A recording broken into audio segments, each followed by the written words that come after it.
Oke, selamat pagi semuanya. Pagi. Oke, kita ketemu lagi di pelajaran fisika ya.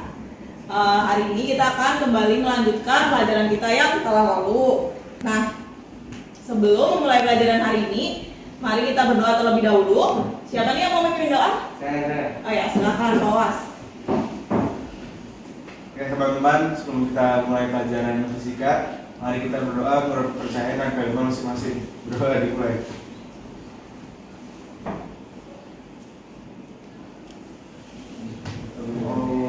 Doa selesai. Oke, terima kasih Pak Was. Miss absen dulu. Ada yang tidak hadir hari ini? Ada nggak?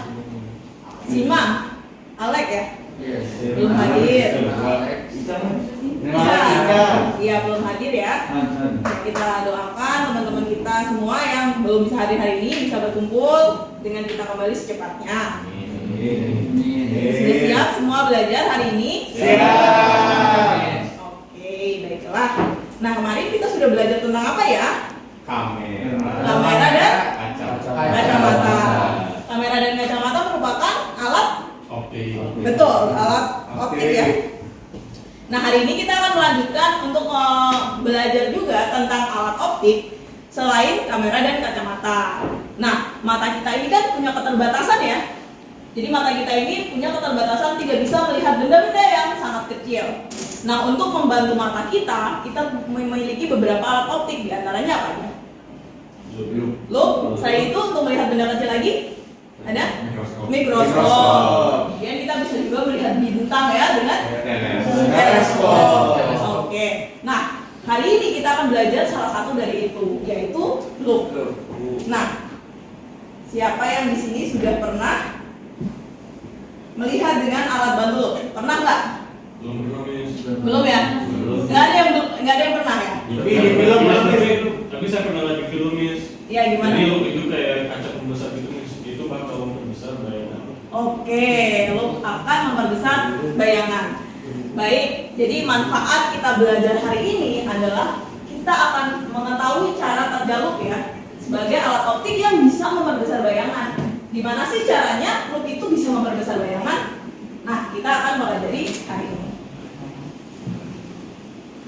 Nah, kemudian tujuan pembelajaran kita nanti kita akan ada diskusi kelompok dan praktikum untuk mengetahui cara kerja loop. Sekarang yuk amati video kali ini. Nah, ini adalah ketika kita memakai kaca pembesar.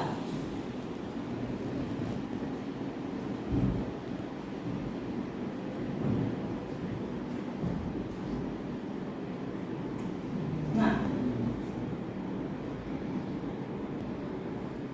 fenomena apa nih yang kalian lihat? Ya, Pano silakan. Berubah nih tulisannya jadi besar. Oh iya, berubah tulisan jadi besar ya kalau kita pakai loop gitu ya. Nah, menurut kalian kalau loop itu melihat benda pada jarak beda-beda, mungkin nggak sih bayangan beda? Beda. Mungkin ya. Nah, tapi belum pernah pakai loop semua kan ya. Jadi belum tahu ya bayangannya beda apa enggak nih kalau jaraknya beda-beda. Nah, hari ini kita akan cari tahu nih di mana sih letak benda supaya kita bisa menghasilkan jarak bayangan yang jelas dan diperbesar gitu ya dengan menggunakan loop. Kemarin Miss sudah bagi kalian dalam kelompok, sudah duduk dalam kelompok semua? Sudah. Oke, karena sudah duduk dalam kelompok semua, Miss akan bagikan LKPD dan alat yang akan kita gunakan untuk tahu gimana sih cara kerja loop. Tentunya nanti kalian semua akan memakai loop ya. Sekarang dari yang kemarin belum pernah, sekarang jadi bisa dan pernah gitu ya memakai loop. Oke, Miss akan bagikan dulu LKPD-nya.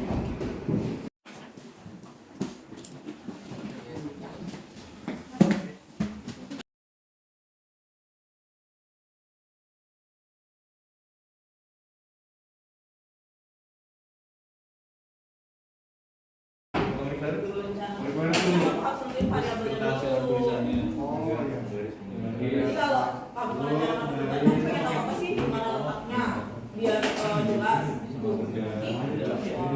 Apanya yang berbeda, variabel terlihatnya apa, variabel motornya apa. Yang pengen tahu apa? Jaraknya kan, itu tadi kan.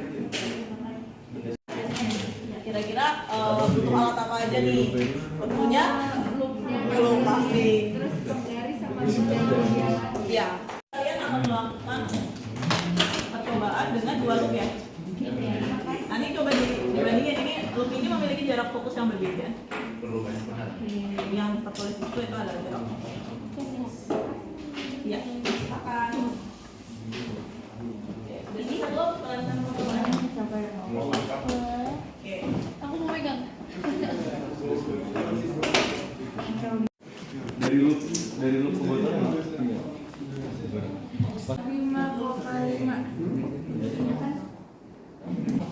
7,6. Angkanya sih kalau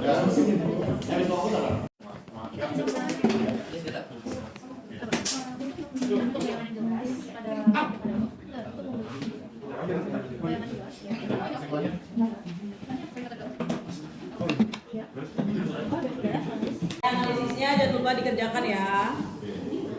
Kalau butuh referensi silakan cek barcode di layar.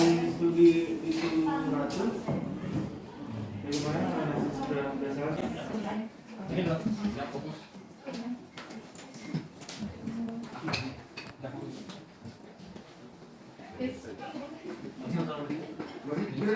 Sudah semua sampai kesimpulan? Halo, sudah semua sampai kesimpulan? Sudah, bisa kita presentasikan hasil dari diskusi kalian? Kelompok 1 dulu nih. Coba analisis data yang pertama disampaikan. Berdasarkan pemahamanmu pada pembentukan bayangan pada lensa, jelaskan mengapa lo memakai lensa cembung. Apakah bisa bila diganti lensa cekung?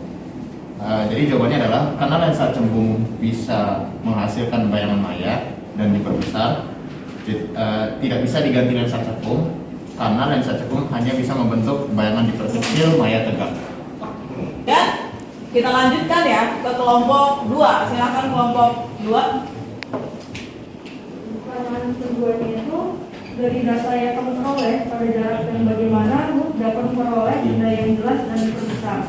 Nah, jadi setelah kita melakukan percobaan dengan 2 loop yang berbeda jarak fokusnya, kita menggunakan 4 benda. Kita coba satu persatu mencari bayangan benda itu pada jarak berapa. Dan dari data kita peroleh dapat diambil kesimpulan bahwa bayangan yang paling jelas akan didapat ketika jaraknya itu di antara jaraknya itu kurang dari jarak fokus lensa, yaitu di ruang 1 gitu. Kalau bendanya diletakkan lebih dari jarak fokusnya tuh gimana? Kalau diletakkan lebih dari jarak fokusnya pasti akan tidak jelas karena ada di ruang 2 atau 3. Jadi dia harus tidak pandang. Kali ini jika dilihat dengan atau tanpa loop itu berbeda. Jadi ketika melihat tanpa loop, sudut pandang mata itu cetak, sedangkan sudut pandang mata jika dilihat menggunakan loop itu theta aksen. Nah, jadi jika theta aksen lebih besar daripada theta sehingga menghasilkan bayangan yang berbeda. Yang berakomodasi sama tidak berakomodasi apa ya? Apa bedanya tidak berakomodasi dan berakomodasi? Oke, silakan dijelaskan oleh kelompok 3. Jadi ketika melihat dengan mata berakomodasi maksimum ya, bayangan akan jatuh di titik dekat mata. Kalau normal 25 cm. Tapi ketika melihat dengan mata tidak berakomodasi, bayangan akan jatuh di titik jauh mata. Kalau normal biasa infinity.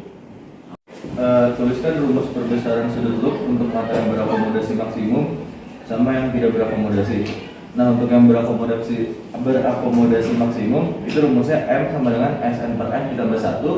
Nah, kalau bedanya yang tidak berakomodasi itu nggak usah ditambah 1, jadi cuma M sama dengan Sn per N. Silakan Kesha. Apakah perbesaran bayangan selalu sama untuk semua orang? Perbesaran bayangan sama nggak nih untuk semua orang? Sama? Iya, jawabannya tidak sama. Karena setiap orang memiliki jarak titik dekat dan titik jauh yang berbeda. Seperti rumus yang sudah dikasih tahu tadi, ada M sama dengan Sn per F atau itu berakomodasi maksimum, atau M sama dengan Sn per F tambah 1 itu tidak berakomodasi. Jadi titik dekat mata pengamat merupakan salah satu yang pengaruh terhadap perbesaran bendanya. Oke. itu yang berpengaruh pada perbesaran bayangan. Tapi tadi agak kebalik ya, yang tidak berakomodasi yang SN per F, yang berakomodasi maksimum SN per F plus 1. Kesimpulan kita adalah untuk membentuk bayangan yang lebih jelas pada loop, maka benda harus diletakkan di ruang satu lensa, yaitu antara lensa dan itu. Kalau harus selalu memakai lensa terbuka, jawabannya ya atau tidak? Oh iya. Iya dong. Iya, harus. Karena yang bisa membentuk bayangan maya dan diperbesar adalah lensa cembung. Kalau lensa cembung itu adalah maya, tegak, diperkecil. Nah, bagaimana sifat bayangan yang dibentuk oleh loop tadi? Sifat bayangannya seperti apa? Maya. Tegak atau terbalik? Terbalik atau tegak? Tegak. Kalau kita kamu lihat spidolnya begini, spidolnya kok terbalik atau tegak? Tegak. Berarti maya, tegak dan besar. Bagaimana letak benda agar loop dapat memperoleh bayangan yang jelas dan berbesar? Tadi kesimpulan kita di ruang satu. Untuk mata berakomodasi maksimum, nah seperti ini nih. Kalau mata pengamatan tanpa loop, kita melihat sebuah benda, maka jarak benda adalah titik dekat mata. Kalau tanpa loop ya, jadi kita ngelihat dekat nih, maka itu adalah titik dekat mata. Nah, tapi kalau kita pakai loop, ini benda yang kita lihat ini kan, bayangan, bukan bendanya lagi kalau pakai loop, karena yang kita lihat lebih besar dari benda asli kan. Nah, maka sekarang jarak bayanganlah yang sama dengan titik dekat mata. Jadi di sini kalau kita pakai loop S aksen sama dengan minus SN. Kenapa minus? Karena maya betul. Nah, dari sudutnya kita lihat theta ya. Kalau kita anggap ketinggian benda adalah H, ketinggian benda H ya, maka kita punya persamaan tan theta adalah H per SN, depan per samping ya. Nah, sementara untuk theta aksen di sini H itu jaraknya adalah jarak benda, bukan lagi jarak SN kan. Berarti untuk tan theta aksen adalah H per S sendiri-sendiri ya. Sambil ingat-ingat tadi konsepnya seperti apa, pembesarannya seperti apa. Setelah ini kalian boleh kerjakan latihan soal pada Google Classroom. Ini sudah berikan latihan soal juga. Kemudian lakukan refleksi penilaian diri. Kalian sudah paham belum sih tentang cara kerja loop, juga tentang perbesaran loop, dan apakah kalian sudah mengerti tentang pembelajaran hari ini? Nah, kemudian jangan lupa lakukan penilaian antar teman ya. Penilaian antar teman kalian bisa lihat dari kinerjanya. Nah, silakan dilihat apakah teman kalian berkolaborasi dengan baik hari ini. Nanti diisi di Google Classroom. Oke, Oke, terima kasih Bapak. Oke, karena kita sudah melakukan banyak hal hari ini, siapa nih yang ingin mengulas apa aja yang sudah kita lakukan hari ini? Ya, silakan Bening. Jadi hari ini kita pelajarin cara kerja loop. Terus kita juga pelajarin letak benda pada loop agar terbentuk bayangan yang jelas. Terus kita juga belajar pembesaran bayangan pada loopnya. Apakah pelajaran hari ini menyenangkan? Pelajaran selanjutnya kita akan belajar tentang mikroskop. Tapi sebelum kita menutup pembelajaran hari ini, silakan dipimpin doa kembali. Teman-teman, sebelum kita menutup pelajaran fisika hari ini, mari kita berdoa. Menurut kepercayaan dan agama masing-masing, berdoa dimulai.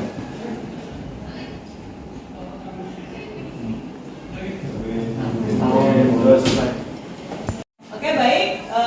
Semuanya bisa akhiri pembelajaran hari ini. Semoga bermanfaat. Sampai jumpa di pelajaran selanjutnya. Assalamualaikum warahmatullahi wabarakatuh. Waalaikumsalam. Thank you, Min.